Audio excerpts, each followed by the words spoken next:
What's going on YouTube? I am back with another video today helping you get your dry swing speed into your actual driver. Let's get into it. All right, so I've had a bunch of comments recently about people that are struggling to get their dry swing speed into their driver, hitting a ball. They actually lose tons of speed, and I am here today to help to get that to carry over so that you're not losing any speed at all when doing a dry practice swing or dry speed training versus hitting a golf ball. So there's a few different elements that we need to discuss to actually get this to happen. The first element is straight up technique. A lot of times your technique changes going from a dry swing into an actual swing when you're hitting the ball. A lot of different reasons for that. One is that since you actually have to control the club face to hit the golf ball, it becomes very difficult and your brain tells you to slow down because it needs to get back to the ball. When you don't have any control of this club face, it could be wide open, it could be slammed shut. It doesn't matter how fast your body's moving because you could hit it terribly and your brain's not going to tell you anything else but swing faster. That's why dry swings are usually typically faster. But you can change this by incorporating your good technique from your dry swings into your driver. So here's what I need you to do. I need you to hit 3 golf balls while hitting the actual golf ball.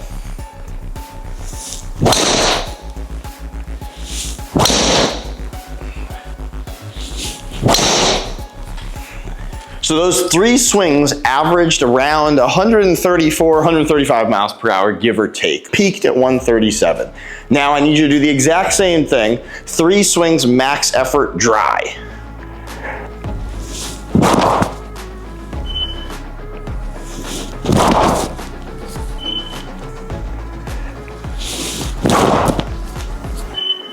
So now I want you to download some swing software that you can actually analyze your golf swings so you can put them side by side like I'm about to do right now to show you where the difference and where the power leaks actually come from.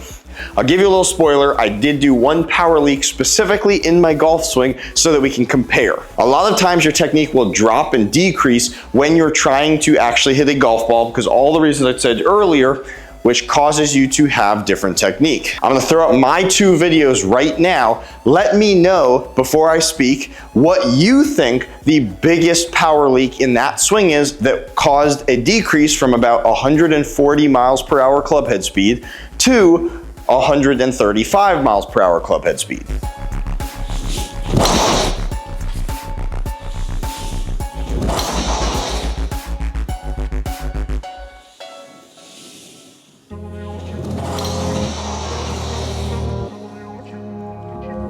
All right, so the reason that my dry swing was a lot faster was because I actually got into my front side early enough. I was too delayed going into my front side on the dry swing, and sometimes I didn't even fully get transferred to it. So that made me lose speed when actually hitting the golf ball versus the dry swing. That is one of the biggest things that I see is that you start to utilize your left side a lot less in your normal driver swing than you do during dry swings because you're worried about the ball, you're worried about your head movement, and you struggle to actually load that front side and then utilize it because it's a lot easier to try to keep your center of mass center and just swing like this, but you're gonna lose a lot of speed and power and ultimately accuracy as well. Another reason that I also see people lose speed is the length of their backswing. A lot of times when you're hitting a golf ball, you want to keep your eye locked in on that golf ball. So that limits your range of motion because your head is locked in on that ball. Whereas in a dry swing, it's okay if your head just starts to creep because even though I can see my ball in my peripheral vision, if I was doing that with a golf ball there, my brain starts telling me I'm taking too far of a backswing because I'm slightly changing my sight on that actual ball. So when you're doing a dry swing, you could take this huge big backswing, you could even look up at the ceiling. It doesn't matter because there's no ball there. Now, the answer to that is 1, you'd want to slightly increase your mobility so that you have a bigger turn when you can still look at the golf ball, but also start to get a little bit more comfortable having your head come off that golf ball a little bit more. Not saying that you want to turn your head completely off of it so you can't see it, but what I do want you to do is get used to turning your head slightly.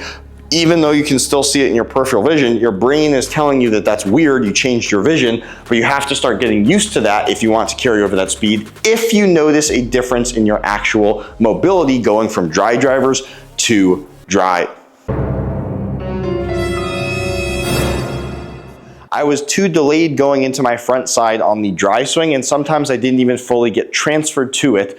So that made me lose speed when actually hitting the golf ball versus the dry swing to hitting actual drivers with a golf ball. And a third piece that I usually see all the time is just straight up intent. A lot of times people will sit here, and if they're doing a swing to hit a ball, they want to be nice and smooth, and they'll sit here swinging like this.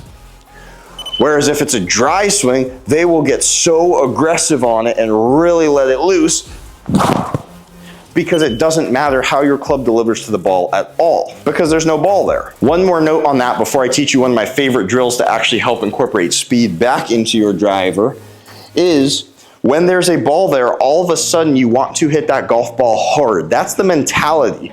If there's no ball there, all you're doing is swinging fast. You want to swing very fast. When there's a ball there, all of a sudden, a lot of our brains are telling us we need to hit this ball hard. Like if we hit the ball hard, that's how it's gonna go far. Then all of a sudden you're muscling up trying to hit this ball really hard as if you're playing baseball versus a smooth, fast swing.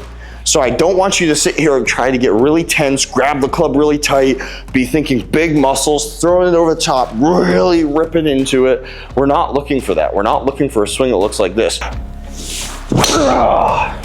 Versus a swing that's just swinging smooth and fast as if it's a dry swing. You're thinking swing smooth and fast, not hit the ball hard. So if I do the same swing, just thinking swinging fast, not hard, it looks like this.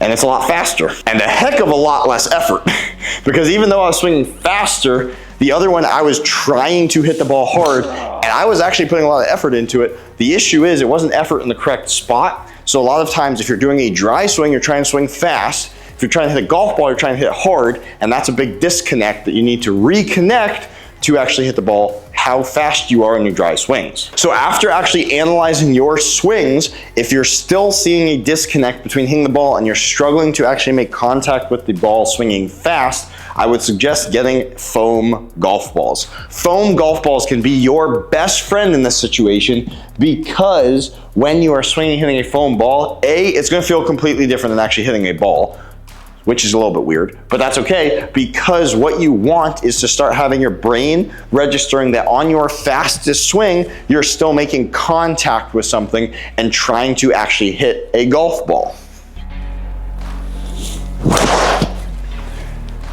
What that does is allows your brain and body to start connecting to your fastest swings actually hitting an object, even though there's not as much braking force. Again, start slow with this because you're gonna have to get used to hitting a foam golf ball. But like I said, when you turn off too much, getting used to seeing it more in your peripheral vision versus straight on, all of this stuff can be achieved with a foam golf ball, and you can start implementing those technique changes from hitting dry drivers into hitting foam golf balls, then into hitting actual golf balls. All of this will help you to be able to make those changes and essentially baby step it up so that you can have the same swing speed with hitting golf balls as you do with your dry driver.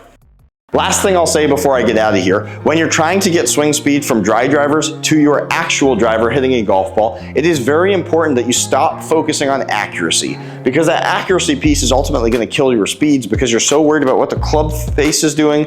You're so worried about the accuracy in which you're hitting the ball. You have to forget about that for a second and just allow your body to move fast. Just how it does when swinging dry drivers, how you get faster is by swinging fast.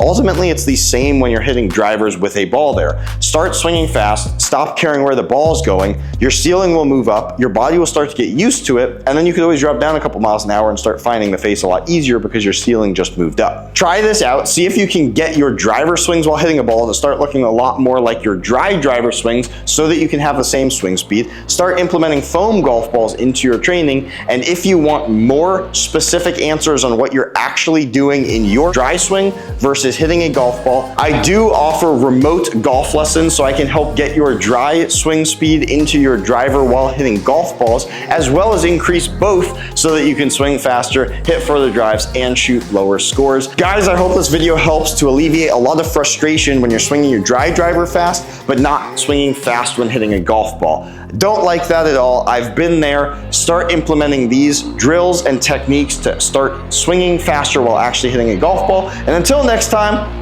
We'll see you guys later.